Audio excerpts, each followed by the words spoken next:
नमस्कार, स्वागत है आपका। मैं हूं आपके साथ प्रियंका और आप देख रहे हैं हमारा खास प्रोग्राम हेल्थ कॉन्फ्रेंस, जिसमें बात होगी सेहत की, बात होगी कोरोना से बचाव की और साथ ही साथ बात होगी कोरोना महामारी के बीच बच्चों पर होने वाली तीसरी लहर के असर की।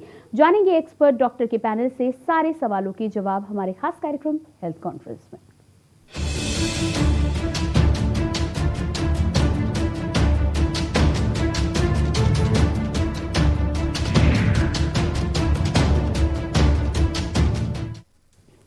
उत्तर प्रदेश में कोरोना संक्रमण की संभावित तीसरी लहर अगस्त से अक्टूबर तक आने की बात कही जा रही है, लेकिन जिस तरह से यूपी समेत दूसरे राज्यों में बच्चों में कोरोना संक्रमण के केस बढ़ रहे हैं, ऐसा लग रहा है कि कोरोना की तीसरी लहर समय से पहले दस्तक दे चुकी है। इसकी चपेट में 1 से 20 साल तक की उम्र वालों पर ज्यादा खतरा बना रहेगा। स्वास्थ्य विशेषज्ञों की सलाहकार समिति की रिपोर्ट के आधार पर शासन ने सभी चिकित्सा संस्थानों और मेडिकल कॉलेज को तैयारी में जुटने के निर्देश दे दिए हैं। तीसरी लहर को देखते हुए शासन ने 4 मई को सलाहकार समिति का गठन किया था।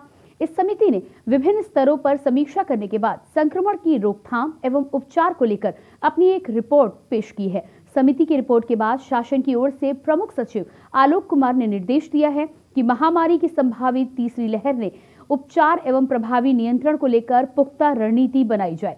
चिकित्सा विश्वविद्यालय की कुलपति, स्थानों के निदेशक एवं मेडिकल कॉलेजों के प्रधानाचार्य को भेजे गए निर्देश में जल्द से जल्द पीआईसीयू का निर्माण पूरा कराने के निर्देश दिए गए हैं। साथ ही कोरोना की तीसरी लहर को मद्देनजर रखते हुए यूपी सरकार ने एक बड़ा फैसला भी लिया है। मुख्यमंत्री योगी आदित्यनाथ ने आशा और आंगनबाड़ी कार्यकर्ताओं को प्रशिक्षण देने के निर्देश दिए हैं। आपको बता दें कि ये ट्रेनिंग बच्चों की देखरेख के लिए दी जाएगी और इसको लेकर स्वास्थ्य विभाग ब्लूप्रिंट तैयार कर रहा है। बच्चों में कोरोना संक्रमण की आहट से लोग परेशान हो रहे हैं। लोगों के मन में बच्चों को लेकर कई सवाल खड़े हो रहे हैं। इन्हीं सवालों के जवाब आज हम हमारे कार्यक्रम के माध्यम से ढूंढेंगे और डॉक्टर्स और एक्सपर्ट के पैनल के द्वारा जानेंगे कोरोना की तीसरी लहर से बच्चों को कैसे बचाया जाए। छोटे बच्चों को कोरोना संक्रमण से कैसे बचाएं? छोटे बच्चों में कोरोना लक्षण को कैसे पहचानें? बिना लक्षण वाले बच्चों में कोरोना की पहचान कैसे की जाए? घर पर 2 से 12 साल के बच्चों का इलाज कैसे करें? 12 साल के ऊपर के बच्चों का ध्यान कैसे रखा जाए? स्टूल टेस्ट क्या है, कैसे होती है कोरोना की पुष्टि? बच्चों में क्या है मल्टी सिस्टम इन्फ्लेमेटरी सिंड्रोम? अगर बच्चे को कोरोना हो तो कौन सी दवा दें? साथ ही साथ छोटे बच्चों की इम्यूनिटी को कैसे बढ़ाया जाए? इसके अलावा कोरोना पॉजिटिव बच्चे का घर में इलाज कैसे करें? बच्चों को लगातार मास्क पहनाना कितना खतरनाक?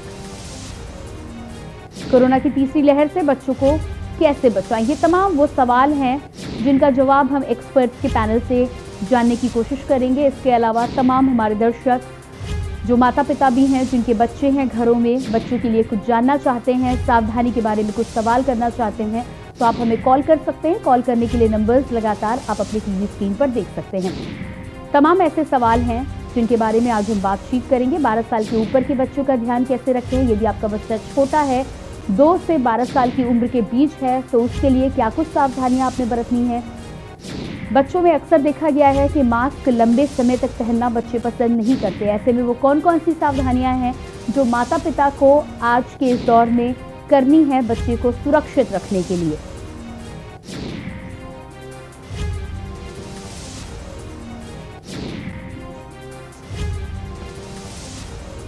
और इन्हीं तमाम सवालों के जवाब देने के लिए हमारे साथ एक्सपर्ट्स के पैनल जुड़ेंगे। इसमें सबसे पहले doctor Pradeep Bhatt, child specialist, हमारे साथ जुड़ चुके हैं। साथ ही साथ सर, आपका बहुत बहुत स्वागत है कार्यक्रम में। और इसके अलावा डॉक्टर आशीष विश्वास, चाइल्ड स्पेशलिस्ट, हमारे साथ जुड़े। सर, आपका भी बहुत बहुत स्वागत है कार्यक्रम में। सबसे पहले तो प्रदीप जी, आपसे कार्यक्रम की शुरुआत करूंगी। और कोरोना की तीसरी लहर को लेकर लोगों में काफ़ी भय है। जिस तरह से दूसरी लहर आई है और जिस तरह से आक्रामक तौर पर आई थी, लोगों को संभलने का मौका भी नहीं मिल पाया। ऐसे में तीसरी लहर को लेकर लोग पहले ही बहुत ज़्यादा डरे हुए हैं। फिर जब बात बच्चों की आती है तो माता पिता का डर और ज़्यादा बढ़ जाता है। पहला सवाल यही है कि कोरोना की तीसरी लहर से बच्चों को कितना खतरा है और उनके बचाव के लिए हमें क्या करना चाहिए?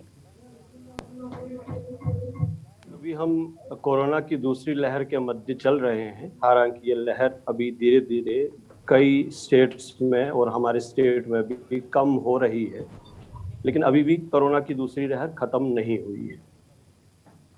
अब तीसरी लहर की बात हो रही है तो ये एक अंदाजा लगाया जा रहा है कि पहले के बाद दूसरी आई और दूसरे के बाद तीसरी आई।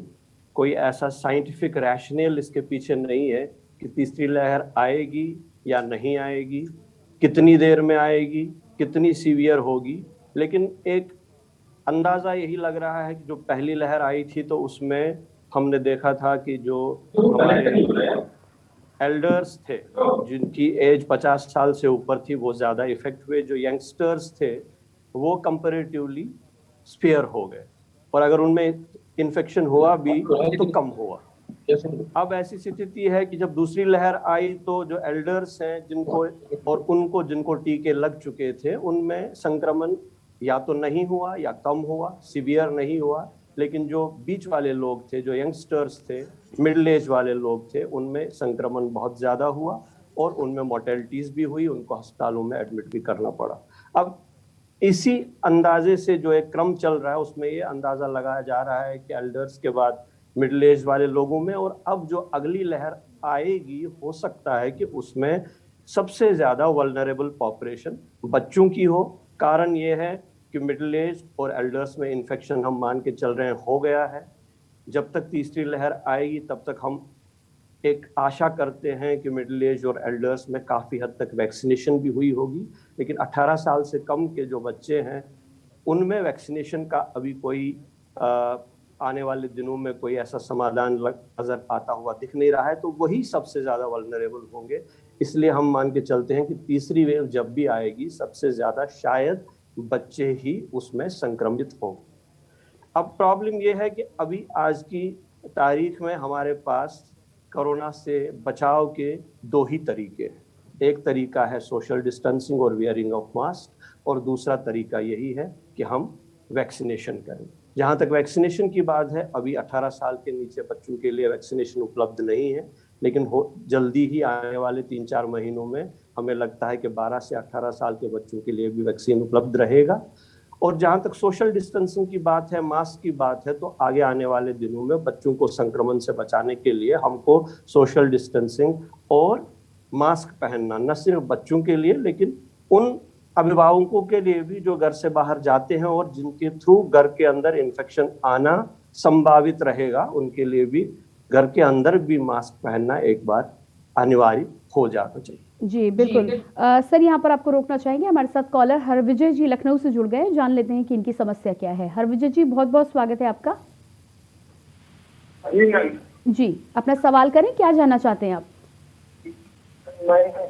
कल हमने जांच कराई थी, हमने अपनी वाइफ को, दोनों बच्चों को, जी। तो हमारा तो जी हरविजय जी, अपनी बात पूरी करें आप। तो उसके बाद हम लोगों की, हमारी वाइफ की और हमारी नेगेटिव रिपोर्ट आई है, तो दोनों बच्चों पॉजिटिव आई है। दोनों बच्चों की पॉजिटिव आई है। बच्चों की उम्र बता दें आप। एक बच्चा है मेरा 7 साल का और लड़की है हमारी 10 साल की। जी, आप लाइन पे हमारे साथ बने रहिए। डॉक्टर आशीष, आपके पास आऊंगी मैं। हमारे एक दर्शक हैं, उनका प्रश्न है कि फैमिली में सब लोगों की रिपोर्ट उन्होंने कराई थी, हस्बैंड वाइफ दोनों नेगेटिव है, लेकिन दोनों बच्चे, एक बच्चा 7 साल का है और एक बच्ची 10 साल की है, दोनों की रिपोर्ट कोरोना पॉजिटिव आई है। अब इन्हें क्या करना चाहिए? देखिए, पहले तो मैं इनसे पूछना चाहूंगा कि इनके परिवार में कितने सदस्य हैं। मेरी आवाज सुनाई दे रही है आपको? जी बिल्कुल सुनाई दे रही है। हरविजय जी, आपसे जानना चाहेंगे कि आपकी फैमिली में टोटल कितने मेंबर्स हैं, उसकी जानकारी आप डॉक्टर को दे दें। 4 लोग हैं बस। 4 लोग हैं, ठीक है। बच्चों में किसी भी तरह का कोई लक्षण है? बच्चों में क्या किसी भी तरह का कोई सिम्टम अभी है? फीवर? बुखार आया था मैम जी 2-3 दिन पहले, उसके बाद हमने दवा दे दी थी, उसके बाद ठीक है। अब केवल आंखों में मतलब स्वेलिंग टाइप की लग रही है। जी, तो में 90% बच्चों में बहुत ज्यादा सिम्टोमेटिक बच्चे नहीं होते हैं। परिवार में बाकी अगर सदस्य सिम्टोमेटिक हैं, पॉजिटिव हैं, उसके बावजूद भी कोरोना हल्के से छू के बच्चों से निकल जाता है, क्योंकि इनमें थोड़ा सा रिसेप्टर्स की कमी होती है, एस रिसेप्टर्स जिससे बाइंड करता है स्पाइक प्रोटीन से कोरोना वायरस, और बहुत ज़्यादा गंभीर लक्षण बच्चों में देखने में नहीं मिलते हैं। अगर बच्चों में लक्षण आ भी रहे हैं तो हल्का सर्दी खांसी जुकाम बुखार वगैरह आता है। किसी किसी बच्चे को नॉन प्यूरुलेंट कंजक्टिवाइटिस जिसको बोलते हैं कि आंखों में लालपन होना या आंखों से हल्का सा पानी आना या आंखों में हल्का सा दर्द होना, या फिर उन बच्चों को कभी कभार जो होता है लूज मोशन डायरिया की शिकायत हो सकती है। लेकिन अगर बच्चों का फ्लूइड इंटेक ठीक है, खाना पीना ठीक है और बहुत ज़्यादा सिम्टोमेटिक नहीं है तो बहुत ज़्यादा घबराने की बात नहीं है। और जो कॉमनली मेडिसिन जैसे प्रोफिलैक्सिस के तौर पर लोग एडिसन यूज़ करते हैं, जो शायद यूपी गवर्नमेंट ने भी मेरे ख्याल से सबको बताया था कि होम किट के माध्यम से आप दीजिए, जैसे जिंक हो गया, आइवरमेक्टिन हो गया, एजिथ्रोमाइसिन हो गया, डॉक्सीसाइक्लिन हो गया। इन सब का ये देखा गया है कि बच्चों में कोई बहुत ज़्यादा इनका साइंटिफिक प्रूफ नहीं है, कोई रोल नहीं है। अगर बच्चे को फीवर के लक्षण आ रहे हैं तो बस इसका जो है 4 से 6 साल उसकी टेम्परेचर चार्टिंग करनी चाहिए। पैरासीटामोल 10 to 15 mg पर केजी के हिसाब से बच्चे को आप दे सकते हैं। उसका फ्लूइड इंटेक खान पान पे ध्यान देना चाहिए। अगर बच्चे पॉजिटिव हैं तो आप उनको, अगर घर में कमरा है तो उनको आइसोलेशन पे आप रख सकते हैं। जो आरटीपीसीआर की जांच होती है उसकी सेंसिटिविटी भी 70% की है। मतलब 100 लोगों में अगर ये आरटीपीसीआर आप टेस्ट कराएंगे तो सिर्फ 60 से लेकर 80 लोगों में ही ये पॉजिटिव रिपोर्ट आएगी। मतलब 20 से 30 लोग ऐसे हो सकते हैं जिनको होने के बावजूद उनकी रिपोर्ट नेगेटिव आ जाए। तो बेसिकली हमको लक्षण अपने देखने हैं।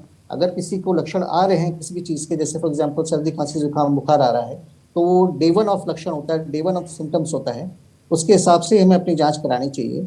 अगर किसी को आ रहा है फीवर वगैरह या सर्दी खांसी जुकाम है तो उसको अपने आप को सेल्फ आइसोलेट करना चाहिए और first day second day third day अपने आप को टेस्ट कराना चाहिए।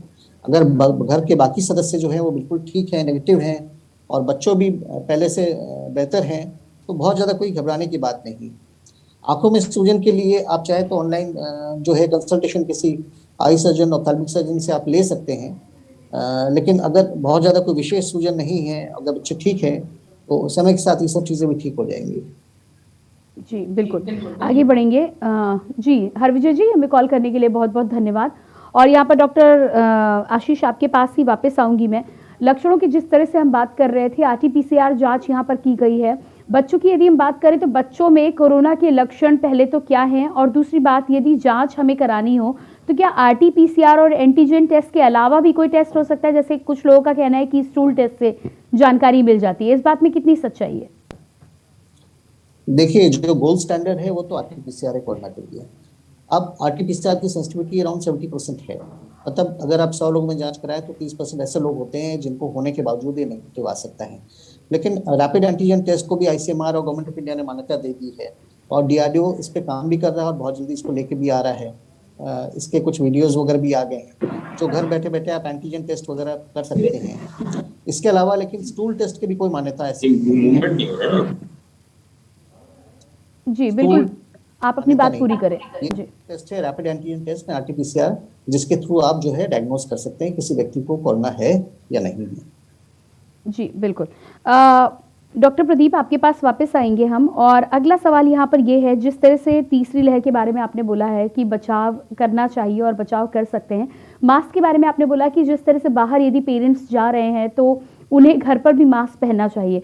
कई बार ऐसा होता है कि पेरेंट्स तो मास्क का प्रयोग कर सकते हैं, लेकिन जो छोटे बच्चे हैं, खास तौर से 2 से 8-10 साल के एज के बीच के जो बच्चे होते हैं, वो एक लंबे समय तक मास्क नहीं पहन पाते हैं। सबसे पहले तो उन्हें समझाना बहुत बड़ा काम है, वो कैसे किया जाए।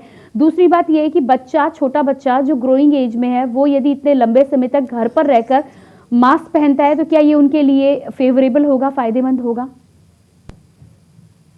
नहीं, बच्चे को घर के अंदर मास्क पहनाने की बात मैंने नहीं कही है। बच्चे को मास्क पहनाने की जरूरत तभी पड़ेगी जब बच्चे को आप घर के बाहर किसी कारण से, किसी प्रेसिंग कारण से ले जा रहे हैं। अभी तो ऐसा कोशिश करिए कि बच्चे को बाहर भेजे ही नहीं। मैं मास्क पहनाने की बात उन अभिभावकों, चाहे वो माता हो, पिता हो या और कोई हो, घर के बाहर जो जाता है, अगर सब लोग घर के अंदर हैं तो कोई प्रॉब्लम नहीं है। लेकिन जो लोग घर से बाहर किसी कारणवश जाते हैं, रेगुलरली जाते हैं, चाहे अपनी नौकरी की वजह से जाते हैं, चाहे और किसी काम से जाते हैं, वही एक सोर्स हो जाते हैं कि वो बाहर से इन्फेक्शन करके घर आ जाए।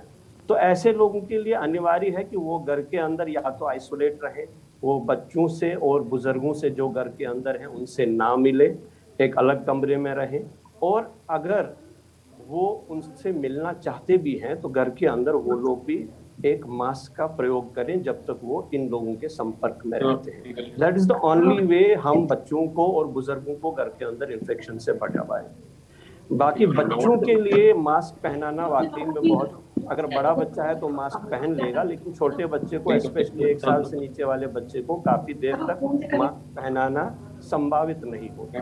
और हमारे पास अभी अगर हम देखें तो जो उपलब्ध मास्क हैं, जो N95 मास्क हैं या जो स्टैंडर्ड मास्क हैं, बच्चों के साइज के उपलब्ध भी नहीं रहते। तो हम प्रिकॉशन यही ले सकते हैं कि हम अगर प्रिकॉशन लेंगे और बच्चे घर से बाहर नहीं जाएंगे तो उनके संक्रमित होने की संभावना अपने आप में कम हो जाएगी। जी बिल्कुल ठीक है ना आपका। डॉक्टर आशीष, अगला सवाल यहाँ पर ये है कि कई बार ऐसा देखा जा रहा है कि जब से कोरोना संक्रमण बढ़ा है, खासतौर से जिस तरह से दूसरी लहर आई है, कई लोग प्रिकॉशन के तौर पर, यदि हम अडल्ट्स की बात करें तो प्रिकॉशन के तौर पर जो बाहर काम करते हैं या फिर मेडिकल वर्कर्स जो हैं, वो सेफ्टी के तौर पर आइवरमेक्टिन जैसी कई दवाएं ले रहे हैं जिससे उनकी अपनी सुरक्षा की जा सके। बच्चों में यदि हम खास तौर से बोलें तो बच्चों में इन दवाओं को पहले ही मना किया गया है। क्या कुछ ऐसी दवाएं हैं जो बच्चों में यदि कोई देना चाहे, कोई पेरेंट, तो प्रिकॉशन के तौर पर दी जा सकती है जिससे इम्यूनिटी बूस्ट हो और कोरोना होने का संक्रमण या खतरा कम हो जाए? देखिए, बेसिकली इम्यूनिटी बूस्ट करने के लिए हमारे फ्रेश फ्रूट्स एंड वेजिटेबल्स हैं जो कि एक natural source of vitamin C, zinc and आपका ये विटामिन है। तो कोई मेडिकेशन बच्चों में प्रिस्क्राइब नहीं है कि आप एक प्रोफाइलैक्सिस के तौर पे दें। कोई मेडिकेशंस बच्चों में से प्रिस्क्राइब नहीं है कि आप एक प्रोफाइलैक्सिस के तौर पे दें जिससे कोरोना के संक्रमण को रोका जा सके। अगर परिवार के 4 सदस्य हैं और 2 को कोरोना हुआ है, बाकी दोनों छोटे बच्चे हैं, तो आप मान के चले कि सूनर और लेटर बच्चों को भी इन्फेक्शन हो सकता है। लेकिन अगर होगा भी तो माइल्ड इन्फेक्शन हो सकता है। लेकिन ये है कि आप जैसे विटामिन सी है, आपका आंवला हो गया, नींबू हो गया, ठीक है, नेचुरल फ्रेश फ्रूट्स है, सिट्रस फ्रूट्स हैं, वो बच्चों को आप दे सकते हैं, उससे उनकी इम्यूनिटी बूस्ट हो सकती है। आमतौर पे जिंक जैसे सी फूड वगैरह में मिलता है, तो जिंक ऐसा प्रोफाइलैक्सिस जो है बहुत ज़्यादा नहीं लेना चाहिए। लेकिन अगर बच्चे का डाइट वगैरह ठीक है तो उससे आप एज अ प्रोफाइलैक्टिक तौर पे आप कह सकते हैं कि हाँ, उसकी इम्यूनिटी को बूस्ट कर सकती है। बाकी जनरली कोई मेडिसिन वगैरह ऐसे रिकमेंडेड नहीं है। बहुत सारे लोग जो होते हैं वो ऑफ द शेल्फ, मतलब ओवर द काउंटर, वो जिंक हो गया, मल्टीविटामिन हो गया, या फिर डॉक्सीसाइक्लिन हो गया, एजिथ्रोमाइसिन हो गया, कई बार होता है कि बिना डॉक्टरी परामर्श के ये लोग ओवर द काउंटर लोग ले लेते हैं। तो कभी कभार इसके नुकसान भी होते हैं। जैसे हम लोग आजकल देख रहे हैं कि ओवर द शेल्फ अगर स्टेरॉइड्स का अत्यधिक उपयोग अगर कोई करते हैं तो उससे इम्यूनिटी बजाय बढ़ने की घट जाती है और कई बार ये फंगल इन्फेक्शंस वगैरह होने के चांसेस भी रहते हैं। तो बच्चों को इन्फेक्शन जो होता है बेसिकली पेरेंट्स से ही होता है। लेकिन अगर उनका खान पान ठीक है, एडिक्वेट है, तो जनरली उनको इम्यूनिटी बूस्टर के तौर पे बहुत ज़्यादा मल्टीविटामिन या इस तरह की चीज़ें जो हैं नहीं देनी चाहिए ऑफ द शेल्फ। अगर डॉक्टर ने रिकमेंड किया है तब कोई बात नहीं है। जी बिल्कुल। डॉक्टर प्रदीप, अगला सवाल यहाँ पर ये है कि जो बच्चे बड़े हैं, जो लक्षण बता सकते हैं या जो फीवर आता है तो पेरेंट्स को पता चल जाएगा कि कोरोना है, लेकिन बहुत सारे छोटे बच्चे जो अपनी बात पेरेंट्स तक कहकर नहीं पहुँचा सकते हैं, उनमें यदि कोई लक्षण ना हो तो हमें किस तरह से सावधानी रखनी है कि कोरोना को हम पहली स्टेजेस पे ही जान पाए, कहीं देर ना हो बच्चों के इलाज करने में? देखिए, कोरोना एक ऐसी बीमारी है जो अगर हो जाए, चाहे वो बच्चा हो चाहे वो बड़ा हो, तो सिम्टोमेटिक होना लगभग अनिवार्य है। बहुत कम ऐसे मरीज होते हैं जो बिल्कुल एसिम्टोमेटिक रहते हैं, लेकिन उनमें भी जैसे किसी भी आजकल इस सेकंड वेव में हम लोगों ने देखा हुआ है, जितने भी डॉक्टर्स हैं, कि जिस भी घर में एक आदमी को संक्रमण हुआ, मेजॉरिटी ऑफ फैमिली मेंबर्स उस घर के भी संक्रमित हुए, चाहे उनमें सिम्टम्स कम रहे चाहे बहुत थोड़े रहें। मगर हम ये मान के चलें कि जिस घर में कोरोना आया है उस घर के बाकी सारे सदस्य भी स्क्रीन होने चाहिए, और ये मान के चलें कि उनको भी इस सेकंड वेव में कोरोना हो गया, चाहे सिम्टम्स कितने भी रहें, तो उनको इन्वेस्टिगेट करना चाहिए। जैसे बच्चों में हम लोग अदरवाइज भी, हम कोरोना को ही ना लें, हम अदरवाइज भी छोटे बच्चे जो हैं अपने सिम्टम्स को बता नहीं सकते हैं।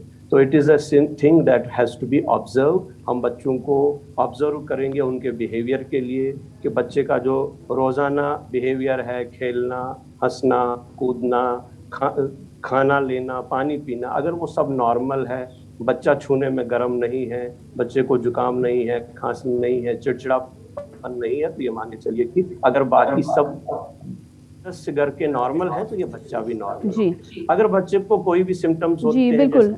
डॉक्टर प्रदीप, आपके पास वापस लौट कर हम आएंगे और इसी बीच हमारे साथ डॉक्टर अरुण भी जुड़े हुए हैं। आपका बहुत बहुत स्वागत है और आपसे हम बातचीत भी करेंगे, लेकिन इसी बीच अपने दर्शकों को बता दें कि लगातार हमारे आज के कार्यक्रम में हम तमाम सवालों के जवाब ढूंढने का यहाँ प्रयास करें। बच्चों को कोरोना संक्रमण से कैसे बचाया जाए, साथ ही साथ बच्चों में यदि लक्षण हैं तो उन्हें कैसे पहचानें, कोरोना की जंग में बच्चों को कैसे जीत हम दिला सकते हैं, वो कौन कौन से ऐसी चीजें हैं जो सावधानियां बरत कर हम अपने परिवार में बच्चों को सुरक्षित रख सकते हैं। उसके अलावा किस तरह से छोटे बच्चों में अक्सर ये देखा गया है कि लक्षण को वो खुद बता नहीं पाते हैं, तो ऐसे में वो कौन कौन से तरीके हैं, कौन से ऐसे लक्षण हैं जिनके माध्यम से पहचाना जा सकता है कि बच्चों में कोरोना है। तमाम ऐसे सवालों के हम जवाब आज लेंगे। हमारे साथ डॉक्टर्स के पैनल लगातार जुड़े हुए हैं। बिना लक्षण वाले बच्चों में कोरोना को कैसे पहचाना जाए, घर पर यदि कोई बच्चा है, होम आइसोलेशन में यदि है, कोविड पेशेंट है, तो उसका ख्याल कैसे रखना है, ये बहुत ही महत्वपूर्ण सवाल है और इस पर हम बातचीत करेंगे। बातचीत करने के लिए हमारे साथ डॉक्टर के पैनल लगातार जुड़े हुए हैं और यहाँ पर आप सभी से हम रिक्वेस्ट करेंगे कि आप हमारे साथ बने रहिएगा। और इसी बीच में आपको सीधे लिए चलते हैं बांदा, जहाँ पर सीएम योगी आदित्यनाथ लोगों को संबोधित कर रहे हैं। दुनिया के विशेषज्ञ तमाम प्रकार की आशंकाएं व्यक्त करते थे कि 25 अप्रैल के बाद यूपी की स्थिति अत्यंत खतरनाक हो जाएगी। कोरोना के 1 लाख से अधिक मामले प्रतिदिन आएंगे, अस्त व्यस्त माहौल हो जाएगा। प्रधानमंत्री जी के मार्गदर्शन में उत्तर प्रदेश की टीम ने,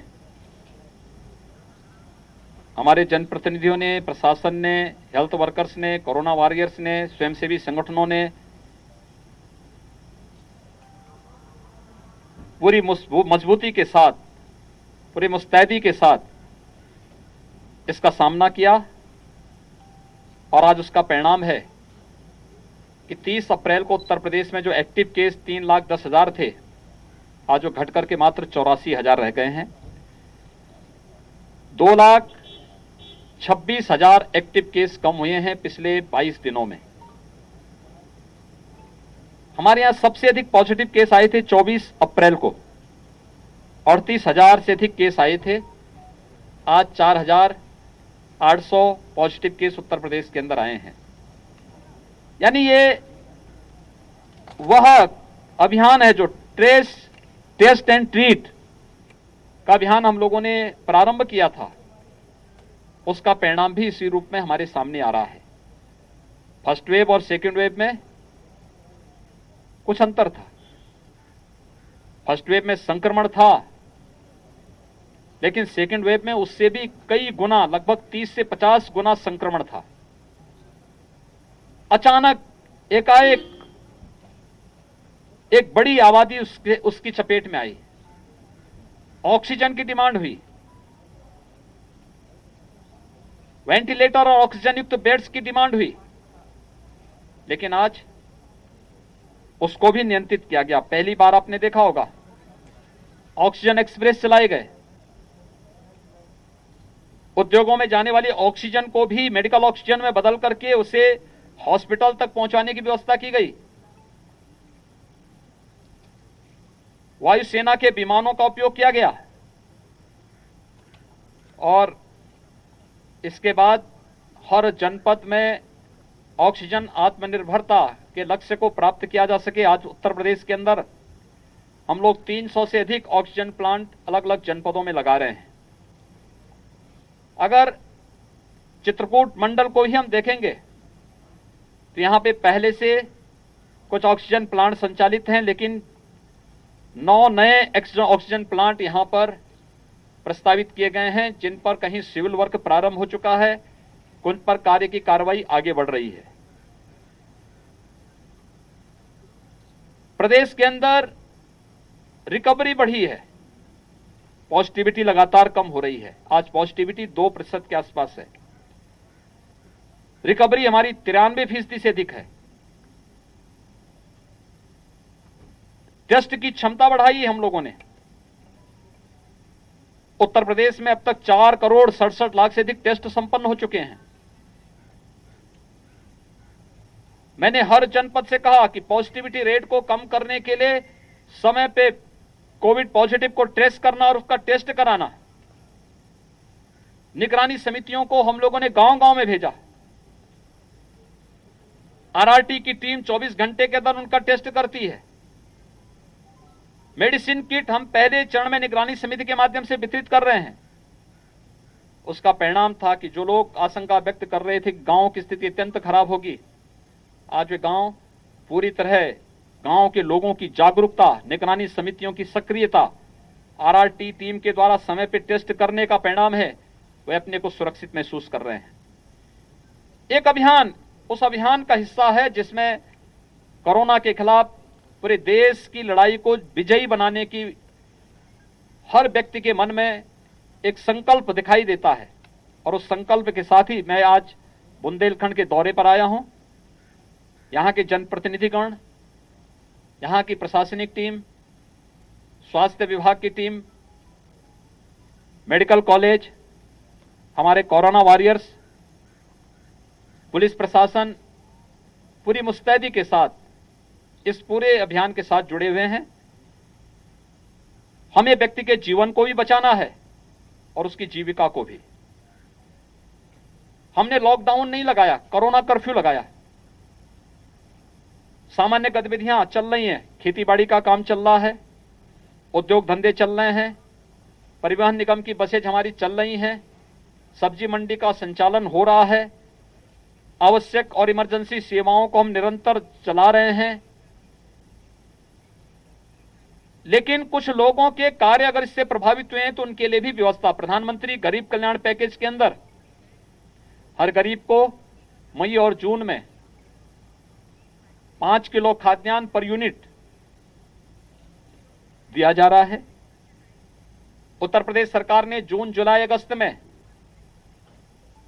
उत्तर प्रदेश के हर पात्र गृहस्थी और अंत्योदय कार्ड धारक को निःशुल्क खाद्यान्न उपलब्ध कराने और जो भी जरूरतमंद हो उसको निःशुल्क खाद्यान्न उपलब्ध करवाने की व्यवस्था की है।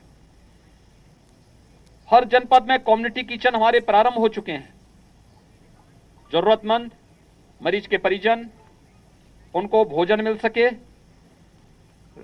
कहीं उनको भटकना ना पड़े, इसके लिए ये कार्य युद्ध स्तर पर चल रहे हैं। इसके साथ ही ये भी व्यवस्था की गई है कि बहुत सारे लोग ऐसे हैं जो प्रतिदिन कमाते थे और उससे उनकी आजीविका चलती थी, उनको भरण पोषण भत्ता देने की कार्रवाई हम लोगों ने व्यवस्था प्रारंभ कर दी है। उनका रजिस्ट्रेशन शुरू हो चुका है। हर जिले से सूची मांगी जा रही है। जून प्रथम सप्ताह में इस कार्यक्रम को भी हम आगे बढ़ाएंगे। वैक्सीनेशन एक बड़ा सुरक्षा कवच है। हम सब आभारी हैं आदरणीय प्रधानमंत्री जी के, जिन्होंने देश को 2 स्वदेशी वैक्सीन दी और एक तीसरी वैक्सीन भी स्पुतनिक देश के अंदर आ चुकी है। यद्यपि जुलाई अगस्त में कई अन्य भारतीय वैक्सीन मार्केट में आने वाली हैं, लेकिन ये 2 वैक्सीन अभी संचालित हैं और इन 2 वैक्सीन को हम प्रदेश के अंदर उपयोग भी कर रहे हैं। हमने 18 से 44 आयु वर्ग के लोगों को पहले चरण में 9 जनपदों में जो सबसे ज्यादा जहां एक्टिव केस थे उनको लिया। फिर हम लोगों ने अपने सभी 18 नगर निगम जिन जनपदों में थे उनको लिया। तो ये थे बांदा से सीएम योगी आदित्यनाथ, जो कोरोना को लेकर तमाम चीज़ों की जानकारी दे रहे थे और जनता में किस तरह से उन्होंने कहा कि जीवन के साथ ही जीविका को भी बचाना है, इस पर काम करने के बारे में जानकारी दे रहे थे। फिलहाल कार्यक्रम को हम आगे बढ़ाएंगे, लेकिन उससे पहले रुकेंगे छोटे से ब्रेक के लिए। आप देख रहे हैं के न्यूज़, खबरों का सारथी।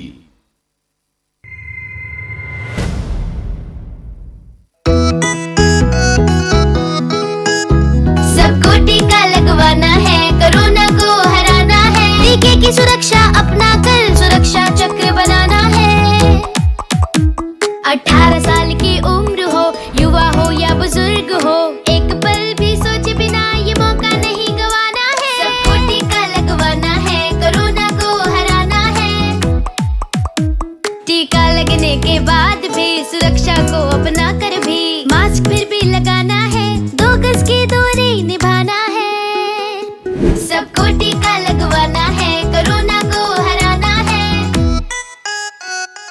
मैंने कोविन एप्लीकेशन से अपना रजिस्ट्रेशन कराया को और आज मेरा अपॉइंटमेंट मिल गया। पीजीआई में सब कुछ बहुत अच्छे तरीके से हुआ।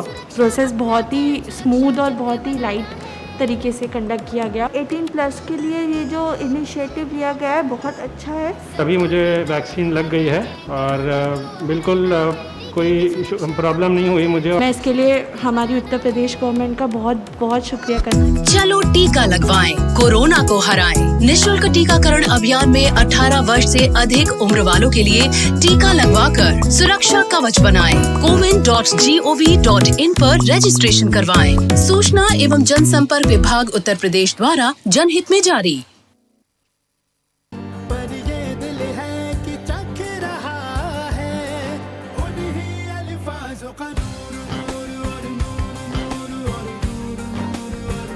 दूर कितना भी जाओ, इस जुबान से दूर ना जा पाओगे। विमल, बोलो जुबान केसरी। और खुशबू में झूम के भाई लेके आए गोल्डी मसाले, खुशबू और स्वाद ऐसा तो रिश्तों में गुस्सा कैसा। Online admissions in CMS for 2021-22 are open at school's website www.cmseducation.org.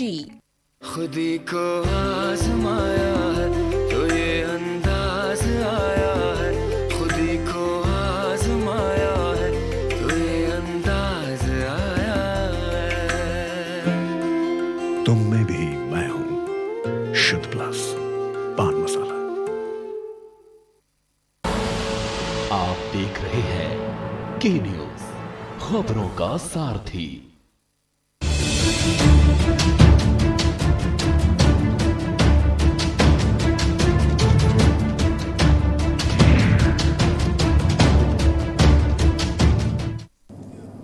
Break के बाद एक बार फिर आप सभी दर्शकों का बहुत बहुत स्वागत है हमारे खास कार्यक्रम हेल्थ कॉन्फ्रेंस में। और हेल्थ कॉन्फ्रेंस में आज हम बच्चों को लेकर बातचीत कर रहे हैं, तमाम सवालों के जवाब लेंगे, लेकिन इससे पहले सीधे बांदा से CM Yogi Adityanath press conference. और देश विजयी होगा। सामान्य जनजीवन फिर से पटरी पर आ रहा है। इसको और मजबूती के साथ आगे बढ़ा करके हम अर्थव्यवस्था को एक संबल भी दे पाएंगे। धन्यवाद जी। तो ये आपने देखा बांदा से सीएम योगी आदित्यनाथ, जिन्होंने प्रेस कॉन्फ्रेंस कर उत्तर प्रदेश सरकार के तमाम प्रयासों की जानकारी लोगों को दी है। साथ ही साथ आगे आने वाले समय में भी किस तरह से कोरोना महामारी से जूझेगी, इस बारे में भी जानकारी दी है। आगे बढ़ेंगे और हेल्थ कॉन्फ्रेंस कार्यक्रम में आज हम खास तौर से बच्चों की बात कर रहे हैं। जिस तरह से तीसरी लहर को लेकर बच्चों के बारे में सावधान रहने के बारे में लोगों को हिदायत दी जा रही है, उसमें किस तरह से पेरेंट्स को बच्चों का ध्यान रखना है, क्या कुछ सावधानियां बरतनी है, और यदि कहीं ना कहीं बच्चों को कोरोना हो जाता है तो उसके बाद क्या सावधानी रखनी है, ये हमारे आज के कार्यक्रम में हम लगातार जानेंगे। यदि आपके भी कुछ सवाल हैं, आप कुछ जानना चाहते हैं बच्चों को लेकर, तो आप हमें कॉल कर सकते हैं। कॉल करने के लिए नंबर्स लगातार आप अपने टीवी स्क्रीन पर देख सकते हैं। हमारे साथ डॉक्टर के पैनल मौजूद है। Doctor Pradeep Bhatt child specialist हमारे साथ जुड़े हुए हैं, डॉक्टर अरुण आर्य चाइल्ड स्पेशलिस्ट हमारे साथ हैं, और डॉक्टर आशीष विश्वास चाइल्ड स्पेशलिस्ट भी हमारे साथ लगातार बने हुए हैं।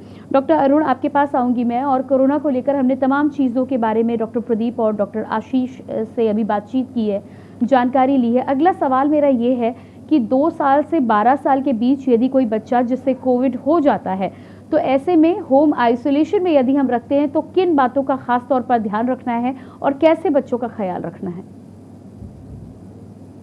अगर किसी बच्चे को कोविड हो रहा है और उसमें अगर माइल्ड मॉडरेट सिम्टम है तो हम लोग उसको बच्चे को होम आइसोलेट करके रख सकते हैं, लेकिन उसके साथ साथ हम लोगों को लगातार उसको वॉच करना होगा, कुछ सिम्टम्स को हम लोगों को लगातार ऑब्जर्व करना होगा।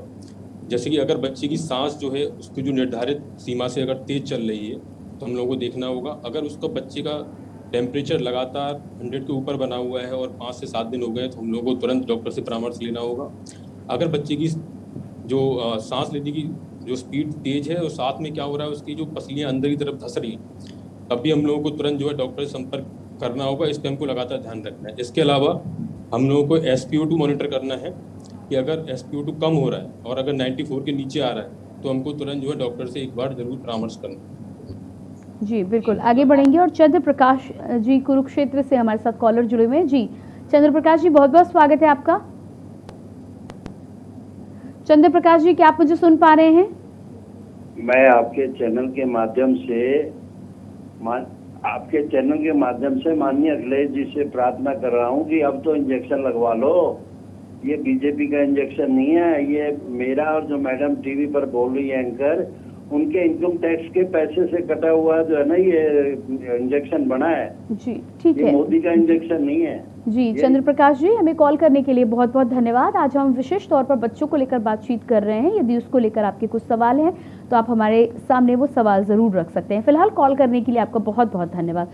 आगे बढ़ेंगे और डॉक्टर प्रदीप एक बार फिर से वापस आएंगे। लगातार हम चर्चा कर रहे हैं यहाँ पर और बच्चों के बारे में जानकारी ले रहे हैं। 2 से 12 साल के बच्चों की हमने बातचीत यहाँ पर कर ली है, लेकिन यदि बच्चा 12 साल से 18 साल के बीच में है, वैक्सीनेशन को लेकर अभी इनके बारे में कोई जानकारी नहीं मिली है। ऐसे में कई बार ऐसा होता है कि 12 साल के ऊपर के जो बच्चे होते हैं उनको घर में रोकने का प्रयास तो किया जाता है, लेकिन बाहर फिर भी थोड़ा बहुत निकलते हैं। यदि कोई बच्चा बाहर निकल रहा है तो विशेष तौर पर कौन सी सावधानियां रखनी है और इस उम्र के बच्चों का हम कैसे ख्याल रख सकते हैं? देखिए 12 से 18 साल के बच्चों का लगभग आप एडल्ट्स जैसे हम बड़े व्यस्त लोग अपना ख्याल रखते हैं वैसे उनका भी ख्याल रखना है। कोरोना से जैसे हम लोग सब जानते हैं, सबसे बड़ी सावधानी कोरोना से बचने की है कि आप कोरोना से संक्रमित किसी संभावित मरीज के संपर्क में ना आए, और संपर्क में न आने के लिए आपको बच्चे को घर के अंदर रोकना अनिवार्य है। बच्चे को बगैर किसी मतलब के अगर घर के बाहर जाने दे रहे हैं तो आप न सिर्फ उसकी ज़िंदगी को खतरे में डाल रहे हैं, लेकिन उसके साथ साथ घर के अंदर जितने भी और लोग हैं उनकी ज़िंदगी को भी खतरे में डाल रहे हैं। अगर बहुत ज़्यादा ज़रूरी है कि बच्चे को घर के बाहर जाना ही है किसी ऐसे काम के लिए जिसको रोका नहीं जा सकता, बेमतलब घर के बाहर टहलना, खेलना, बाकी बच्चों के संपर्क में आना आजकल एज पेरेंट्स, एज अभिभावक हमको रोकना ही पड़ेगा। उसके लिए कोई अलाउ नहीं करना चाहिए कि आप बगैर किसी कारण के घर के बाहर जाइए। अगर बिल्कुल ऐसा कोई काम है कि वो बगैर घर के बाहर हुए हो ही नहीं सकता, तो ऐसे बच्चों को जैसे बड़ों के लिए अनिवार्य है कि एक मास्क पहना के, प्रॉपर 3 लेयर्स मास्क, सिर्फ कपड़ा या गमछा नहीं, पहना के ही बाहर जाने दें और देख लें कि वो जितना थोड़े समय के लिए बाहर जाना अनिवार्य है उतना ही बाहर जाएं और बेमतलब बाहर घूमें नहीं। इसके अलावा अगर आप सोचेंगे कि इस कोरोना से संक्रमित होने का और कोई इससे ज़्यादा अच्छा कारगर उपाय है कि हम घर के बाहर जाएंगे भी और मास्क भी नहीं पहनेंगे और उसके बाद भी संक्रमित नहीं होंगे, तो ऐसा संभव नहीं। जी बिल्कुल ठीक कहना है आपका। डॉक्टर आशीष आपके पास आऊँगी और बच्चों में कई बार कुछ लोग जानना चाहते हैं, हमारे पास कई कॉलर्स के भी फ़ोन आते हैं कि बच्चों में मल्टी सिस्टम इन्फ्लेमेटरी सिंड्रोम आखिर क्या है और इसके लिए क्या करना चाहिए पेरेंट्स को? देखिए तीसरी लहर को लेकर जो अंदेशा है, क्योंकि फर्स्ट लहर जो फर्स्ट वेव हुआ था कोरोना,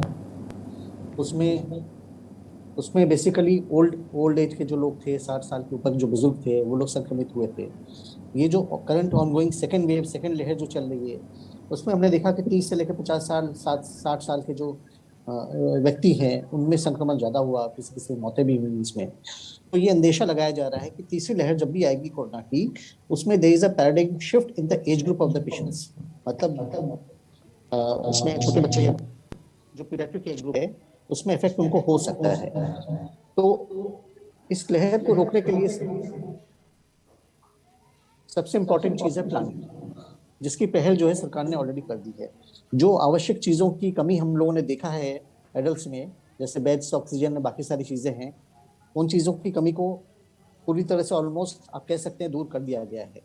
अब इसमें बच्चों के लिए जो तैयारी हो रही है वो हो रहा है कि हर जिले में बेसिकली 100 बेड का एक पीडियाट्रिक और न्यूनेटल आईसीयू तैयार करने की, उस पर भी सरकार जो है वो युद्ध स्तर पे काम कर रही है। अब बच्चों में ये माना जा रहा है कि कुछ बच्चे ऐसे होते हैं, आप कह सकते हैं कि संक्रमण का जो जरिया है वो तो बेसिकली एडल्ट से ही बच्चों में आता है। तो 100 में से आप मान चलिए कि 1 आध 2-3 बच्चे ऐसे हो सकते हैं जिनको संक्रमण हुआ हो और वो आगे जाके paediatric multi system inflammatory condition syndrome, जिसको हम लोग बोलते हैं MIS-C, multi system inflammatory syndrome in children, और ये अगर न्यूनेट में है तो MIS-NB बोलते हैं हम लोग, जिसमें न्यूनेट को जो है मां से संक्रमण हुआ हो। तो अगर उसकी बात अगर हम कर रहे हैं तो उसमें अगर किसी बच्चे को 3 या 4 दिन से ज़्यादा बुखार आ रहा हो, या फिर वो किसी कोरोना ग्रसित बुजुर्ग व्यक्ति या कोई पेरेंट है उसके संक्रमण में आया हो, साथ में उसको आप ये मान के चलिए कि नॉन प्यूरिन कंजंक्टिवाइटिस, मतलब आंखों से पानी आना, लालपन आना, या हल्का फुल्का सूजन आना, या और भी चीज़ें जैसे सर्दी खांसी जुकाम का होना, या फिर आप मान के चलिए कि इसमें डायरिया का भी होना, प्लस उसकी पसली चलना, सांस की गति जो है वो तेज चलना।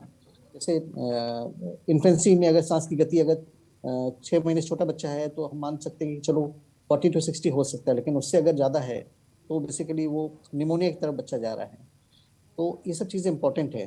प्लस मॉनिटरिंग, घर पे रह के अगर बच्चा आइसोलेटेड है तो उसमें 4 to 6 साल जैसे डॉक्टर अरुण आर्य जी ने बताया कि 4 से 6 घंटे में उसका बुखार तापमान लेते रहें, बीच में उसका जो है पल्स ऑक्सीमीटर से जो है सैचुरेशन इंडेक्स उसका देखें, अगर वो 94 से कम आ रहा है या फीवर जो है परसिस्ट कर रहा है तो हमें अवश्य जो है किसी बाल रोग विशेषज्ञ से परामर्श लेना चाहिए। वो उसको एक फिजिकल एग्जामिन करके ये बता सकते हैं कि बच्चा जो है MIS-C में जा रहा है कि नहीं जा रहा है। प्लस इसमें कई बार होता है कि 5th-6th डे अगर ये सब चीज़ें परसिस्ट कर रही हैं तो एक बेसलाइन इन्वेस्टिगेशंस होते हैं बच्चों में, जैसे CBC-CRP हो गया, या प्रोकैल्सिटेनिन हो गया, प्रो-BNP हो गया, या आपका सीरम फेरेटिन लेवल IL-6 हो गया, या D-dimer ऐसे हो गया, या अगर बच्चे का कफ परसिस्ट कर रहा है या उसको निमोनिया के सारे फीचर्स हैं तो CT स्कैन चेस्ट हो गया। तो इन सब इन्वेस्टिगेशंस की ज़रूरत पड़ती है। तो ऐसे बच्चे को जो है घर में रखना कतई ठीक नहीं है, और बाल रोग विशेषज्ञ के देखरेख में, इंटेंसिविस्ट के देखरेख में अगर ये सब चीज़ें बच्चा MIS-C की तरफ जा रहा है, प्लस उसमें फीचर्स ऑफ शॉक हैं, तब आपको देखने में ऐसा लगे कि बच्चा ठीक से बोल नहीं पा रहा, उठ नहीं पा रहा, चल नहीं पा रहा है, लड़खड़ा के गिर जा रहा है, उसकी नाड़ी आपको फीबल लगे, ऐसे बच्चे को घर पे रह के जो है OPD बेसिस पे या वीडियो कंसल्टेशन के माध्यम से उसका उपचार नहीं हो सकता है। ऐसे बच्चे को बेसिकली हाई डिपेंडेंसी यूनिट या इंटेंसिव केयर यूनिट में ही उसको देख रेख बनाए, जहाँ पे रेलिवेंट इन्वेस्टिगेशंस होंगे और प्रॉपर ट्रीटमेंट अगर टाइमली चलेगा तो ऐसे बहुत सारे बच्चे जो हैं उनको हम ठीक भी कर सकते हैं। तो ये बेसिकली एंटिसिपेशन की बात होती है, proper planning and proper investigations in time and proper treatment which has to be started early. जल्दी शुरू करना है ऐसे बच्चों का इलाज। बिल्कुल आगे बढ़ेंगे और अभिषेक जी बेगूसराय से हमारे साथ कॉलर जुड़े हुए हैं। अभिषेक जी क्या आप मुझे सुन पा रहे हैं? जी अपना सवाल रखिए आप। मैम मेरा ये सवाल है कि मेरे दादाजी नागालैंड कोहिमा में रहते हैं, ठीक है ना जी, वहाँ पे वो काम करते हैं, तो वो वैक्सीन लिए 10 तारीख को, और तभी से 2 दिन बाद से उनको बुखार डेली आ रहा है और बीच में 1-2 दिन उल्टी भी हुआ। आज चूँकि ज्यादा लंबा समय हो गया है तो इसको बुखार को नहीं आना चाहिए, बताइए अब हम क्या करें। जी आपने वैक्सीन की पहली डोज कब लगवाई थी? हमने, हमारे दादाजी जो जी जिन्होंने भी आपके जाने वाले रिलेशन में जो हैं उन्होंने कब लगवाई थी वैक्सीन की पहली डोज? शायद संपर्क हमारे यहाँ पर टूट गया है। डॉक्टर प्रदीप आपके पास आऊंगी। हमारे एक कॉलर हैं और उनका सवाल ये है कि उनकी फैमिली में किसी मेंबर ने वैक्सीन लगवाई है और उसके कुछ दिनों के बाद उन्हें फीवर आया है, तो उनका ये मानना है कि फीवर नहीं आना चाहिए था, 2 दिन के बाद शायद फीवर आया है। क्या कहना चाहेंगे आप? इस संबंध में हमारे समाज में बहुत सारी भ्रांतियां चल रही हैं, कुछ सही हैं, कुछ बहुत गलत है जी। जो वैक्सीन अभी लग रहे हैं हमारे कंट्री में बहुत एकदम से सेफ हैं, उनके साइड इफ़ेक्ट्स बहुत कम हैं। ज़्यादातर वैक्सीन लगाने वाले लोगों को कोई भी सिम्टम्स नहीं होते हैं।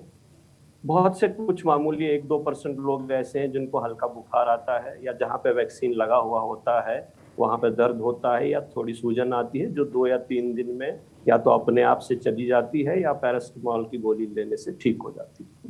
वैक्सीन लगने के 3-4-5 दिन बाद अगर बुखार आ रहा है तो हमको मान के चलना चाहिए कि उसका कारण वैक्सीन नहीं है, उसका कारण हो सकता है कि कोई वायरल इन्फेक्शन हो रहा हो सकता है कि ऐसे मरीजों को, कई ऐसे मरीज देखे गए हैं कि जिनको वैक्सीन लगा और शायद वैक्सीन लगाने की प्रोसेस के दौरान उन्होंने अप्रोप्रिएट केयर नहीं लिया, मास्क नहीं लगाई, भीड़ भाड़ वाली जगह में काफ़ी देर रहे, या किसी कोविड संक्रमित व्यक्ति के सेकेंड वेव के दौरान संपर्क में आ गए, तो वैक्सीन लगने के 7 या 10 दिन बाद कोविड के मामले नज़र आए हैं। लेकिन वो कतई तौर पे वैक्सीन की वजह से नहीं।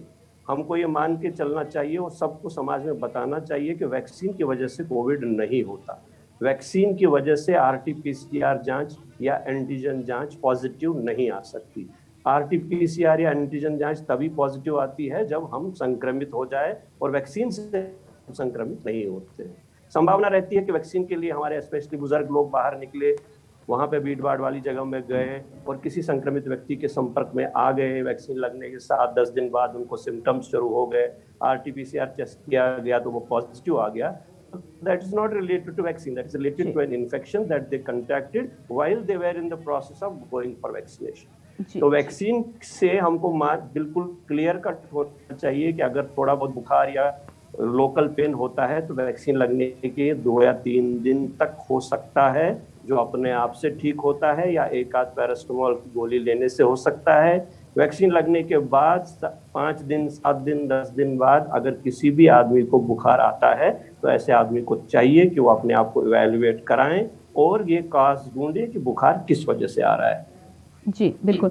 डॉक्टर अरुण, अगला सवाल मेरा ये है कि बहुत सारे बच्चे ऐसे होते हैं जो बर्थ के साथ ही उनका इम्यून सिस्टम उतना स्ट्रांग नहीं होता है, मौसम बदलने पर जल्द ही बीमार पड़ जाते हैं, या पेरेंट्स को कई बार उनका अधिक ध्यान रखना होता है। आजकल के समय में कोरोना महामारी के इस दौर में, साथ ही साथ जब तीसरी लहर की बात आ रही है, तो इस तरह के जो हेल्थ के रूप में भी थोड़े से कमज़ोर है बच्चे, या जिनके पेरेंट्स को ऐसा लगता है कि इम्यूनिटी उतनी स्ट्रांग नहीं है, ऐसे पेरेंट्स को क्या करना चाहिए? जैसा कि आप सभी लोग जानते हैं कि अगर बच्चा छोटा है, घर के अंदर है और जो इम्यूनो कॉम्प्रोमाइज्ड है या कुपोषित है, तो इन बच्चों में इन्फेक्शन का खतरा अन्य बच्चों की तुलना में काफ़ी ज़्यादा रहता है। लेकिन बच्चों में इन्फेक्शन जो होता है, क्योंकि वो सारे बच्चे तो आजकल घर के अंदर हैं, तो इन्फेक्शन जो आता है वो एडल्ट से ही आता है। तो सबसे पहला ध्यान हम लोगों को ये रखना होगा कि जो घर के जो यंग लोग हैं या पेरेंट्स हैं वो कम से कम बाहर जाएं, और अगर बाहर जा रहे हैं तो पूरा कोविड एप्रोप्रिएट बिहेवियर हम जिसको कहते हैं उसको पूरा फॉलो करें। इसके अलावा उनको जो नॉर्मल जो बच्चों को प्रोटीन रिच डाइट देनी है, विटामिन सी रिच जो आपके फ्रूट्स होते हैं वो सब हम लोग यूज करें। हाइड्रेशन का ध्यान रखना है, प्रॉपर स्लीप का ध्यान रखना है, और खाने में जितना भी पौष्टिक आहार होता है उसको हम देंगे तो उनका इम्यून सिस्टम मजबूत होगा। और दूसरा जो इन्फेक्शन से बचाना है उसके लिए सबसे जो बड़ा रोल है वो एडल्ट्स का है, जो घर के अंदर बड़े बुजुर्ग हैं और जो बाहर जो लोग जा रहे हैं उनका रोल ज़्यादा है कि जब भी वो उनके संपर्क में आए तो मास्क वगैरह का यूज करें, घर पे आ रहे हैं तो पूरा प्रॉपर कोविड एप्रोप्रिएट बिहेवियर का पालन करें। जी बिल्कुल। डॉक्टर आशीष, आपके पास आऊंगी, और अगला सवाल यहाँ पर ये बनता है कि बच्चों की हम लगातार बात कर रहे हैं, सिम्टम्स की भी हमने बात कर ली, किस तरह से ध्यान रखना है, ये तमाम जानकारी हमने ले ली है। बच्चों के बारे में जब भी होता है कि बच्चों की तबीयत ख़राब है, तो जैसा कि हम सब इंडियन पेरेंट्स में ये होता है कि हर कोई 1-2 दिन वेट करना चाहता है। यदि हल्के सिम्टम्स होते भी हैं तो ये टेंडेंसी होती है कि वेट करते हैं और देखते हैं दवाइयाँ देकर, उसके बाद डॉक्टर के पास ले जाते हैं। आजकल के माहौल में जिस तरह का माहौल चल रहा है, हमें कितने दिनों वेट करना चाहिए, और यदि उसके बाद भी सिम्टम्स बनते हैं तो कितने दिन के अंदर हमें डॉक्टर से कंसल्ट करना चाहिए? देखिए, बहुत अच्छा सवाल है। इसमें एक चीज़ है कि कोविड के डिजीज़ में हमें बेसिकली एक टाइमलाइन मेंटेन करना है। बच्चे को, जैसे डॉक्टर अरुण ने बताया, कि संक्रमण जो होता है ऐसे नहीं होता है। हो सकता है वो किसी वयस्क व्यक्ति के संपर्क में आया हो, घर में कोई सदस्य हो जो कोविड से संक्रमित हो, उसके संपर्क में आया हो, तब भी उसको ये सारे साइन सिम्टम्स आए। बच्चों को जो इन्फेक्शन लगता है बड़ों से ही लगता है। तो अगर किसी बच्चे को ये सारे साइन सिम्टम्स आ रहे हैं तो जो सबसे पहला सिम्टम होता है, कोई भी हो, चाहे वो फीवर हो या कफ एंड कोल्ड हो, या आज जैसे मान लीजिए किसी बच्चे को सर्दी खांसी जुकाम हुआ हो, बुखार उस टाइम पे भले ही ना हो, 2 दिन बाद बुखार आया हो, तो एक टाइमलाइन मेंटेन करना बहुत इंपॉर्टेंट है। उसमें अगर आपको बहुत ज़्यादा कोई इसमें दवाई नहीं देनी, वायरल डिजीज़ है, हल्का फुल्का सर्दी खांसी जुकाम होगा तो अपने आप ही ठीक हो जाएगा। लेकिन अगर किसी बच्चे को फीवर आ रहा है तो आप एक बेसिकली 4 से 6 वाली उसका टेम्परेचर ले सकते हैं। पैरासीटामोल जो है, इसकी उपयोगिता बुखार को कम करने में ये सभी लोगों को पता है। आप अपने लोकल किसी डॉक्टर से, या बहुत सारे आजकल इंडियन मेडिकल एसोसिएशन भी हेल्पलाइन नंबर्स वगैरह चलाती है। अगर आप कोई बच्चा आपके पास है, उसका वेट आप नहीं जानते हैं, उम्र जानते हैं, तो आप डॉक्टर से परामर्श करके उसे पैरासीटामोल की डोज वगैरह पूछ सकते हैं। वो राउंड द क्लॉक उसके फीवर को चेक करने में हेल्प करेगा। बीच इसमें आप सैचुरेशन भी देख सकते हैं।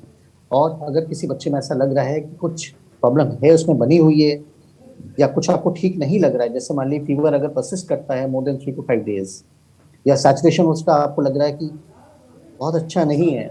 94 से अगर कम जा रहा है, 94 से कम जा रहा है, तो आपको बेसिकली किसी न किसी इंटेंसिविस्ट या बाल रोग विशेषज्ञ का जो है परामर्श लेना ही पड़ेगा, और उसको जो है एक फिजिकल एग्जामिनेशन जो है उसका बनता है, जो कि एग्जामिन करके ये बताएगा कि कहीं बच्चा MIS तो नहीं आ रहा है।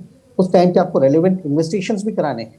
अगर किसी बच्चे का अगर मान for example 3rd day 4th day fever persist कर रहा है, तो why to wait for so long.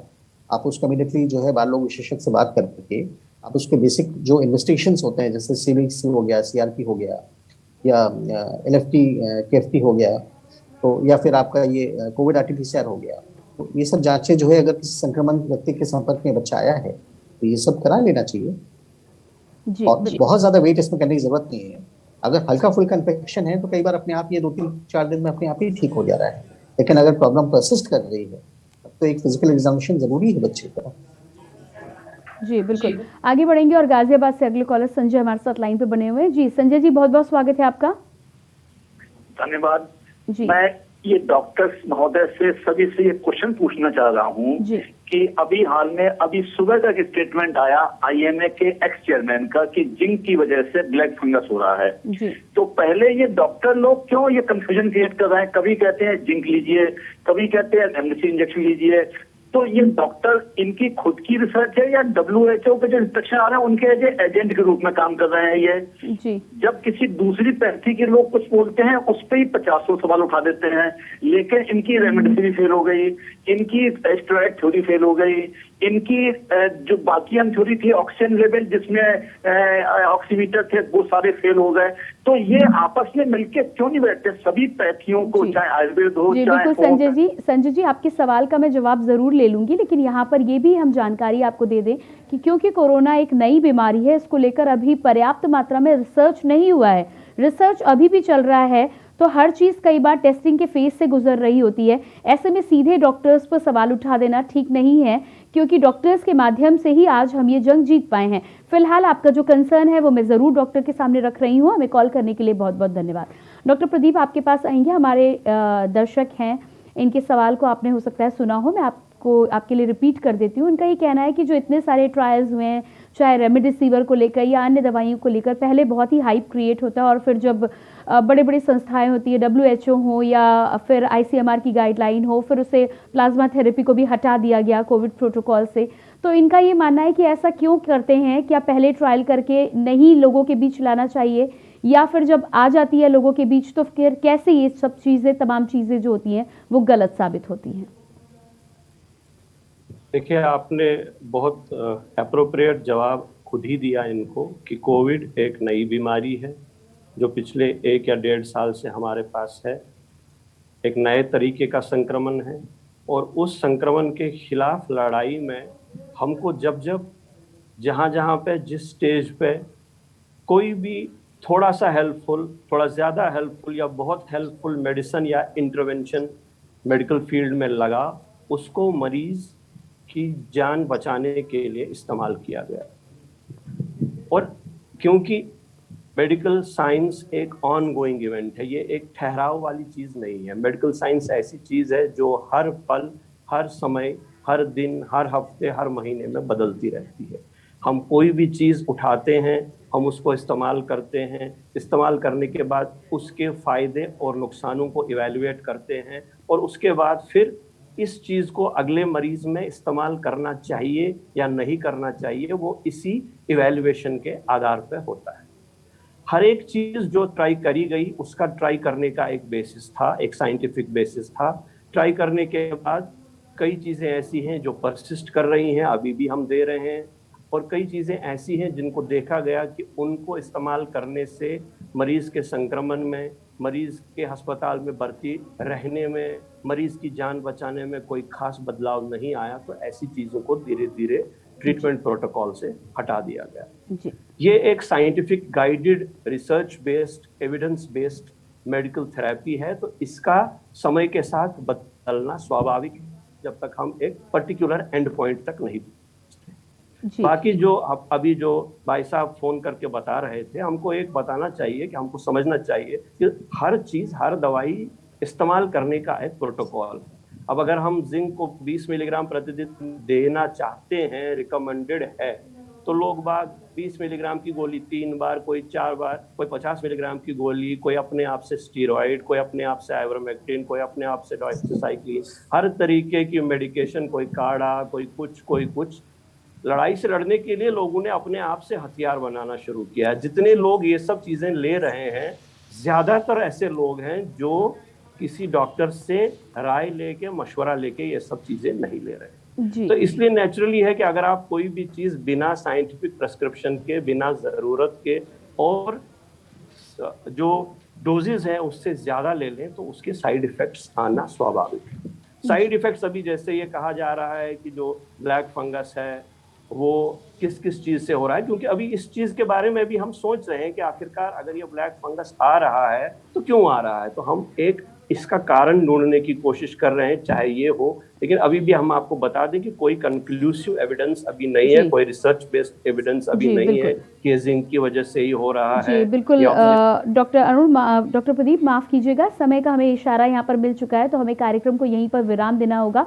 आपने अपना बहुमूल्य समय हमें दिया, उसके लिए आपका बहुत बहुत धन्यवाद। साथ ही साथ डॉक्टर अरुण आपका भी बहुत बहुत धन्यवाद, और डॉक्टर आशीष आपका भी हमसे जुड़ने के लिए बहुत बहुत धन्यवाद। यहाँ अपने दर्शकों को एक बार फिर से हम बताना चाहेंगे कि आज के कार्यक्रम के माध्यम से हमने बच्चों को लेकर तमाम सावधानियों के बारे में एक्सपर्ट से जानकारी ली है। यहाँ समझने वाली बात यही है कि यदि कोई भी समस्या है तो आपको डॉक्टर से कंसल्ट करना है, अपने आप इलाज नहीं करना है। साथ ही साथ कोविड गाइडलाइंस का लगातार पालन करते रहना है। कोविड गाइडलाइंस का पालन करते रहेंगे तो इस बीमारी से हम सब बचे रहेंगे। आज के कार्यक्रम में इतना ही, अगले कार्यक्रम में फिर से होगी मुलाकात। बाकी खबरों के लिए देखते रहिए के न्यूज़ इंडिया। मुझे दीजिए इजाजत, नमस्कार।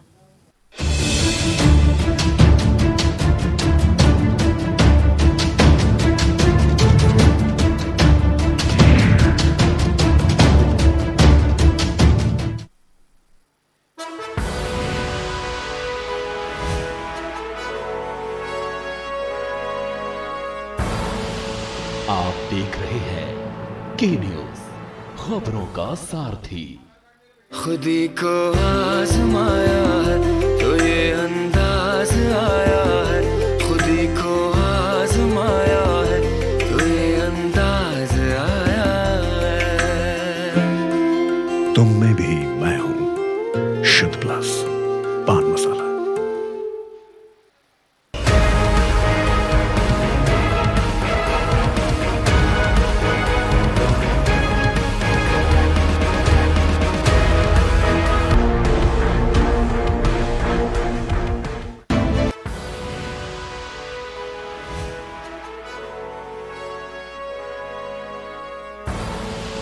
आप देख रहे हैं के न्यूज़, खबरों का सारथी।